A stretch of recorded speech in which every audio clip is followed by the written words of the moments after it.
રાજ્યમાં વધુ એક સરકારી કર્મચારી પર લાંચ લેવાનો આરોપ લાગ્યો છે। ઓલપાડના સિવાણ ગામના તલાટી પર લાંચનો આરોપ લાગ્યો। તલાટી ભરત ભાથુ ચૌધરી પર 7,000ની લાંચનો આરોપ લાગ્યો છે। તલાટી સાથે કોમ્પ્યુટર ઓપરેટર પ્રગતિ પટેલ પણ લાંચનો એમની પર પણ આરોપ લાગ્યો। પ્લોટની આકારણી માટે 7,000ની લાંચ માંગ્યાનો આરોપ છે।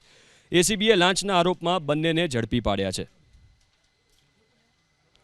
તો રાજ્યમાં વધુ એક સરકારી કર્મચારી પર લાંચનો આરોપ લાગ્યો। ઓલપાડના સિવાણ ગામના તલાટી પર આરોપ લાગ્યો છે। 7,000ની લાંચ લેવાનો આરોપ લાગ્યો। એમની સાથે પ્રગતિ પટેલ પર પણ આરોપ લાગ્યો છે। કોમ્પ્યુટર ઓપરેટર જેવો હતા। 7,000ની લાંચ માંગ્યાનો આરોપ છે।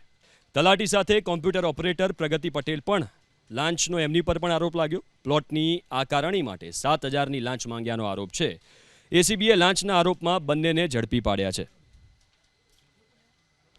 તો રાજ્યમાં વધુ એક સરકારી કર્મચારી પર લાંચનો આરોપ લાગ્યો। ઓલપાડના સિવાણ ગામના તલાટી પર આરોપ લાગ્યો છે। 7,000ની લાંચ લેવાનો આરોપ લાગ્યો। એમની સાથે પ્રગતિ પટેલ પર પણ આરોપ લાગ્યો છે। કોમ્પ્યુટર ઓપરેટર જેવો હતા। 7,000ની લાંચ માંગ્યાનો આરોપ છે।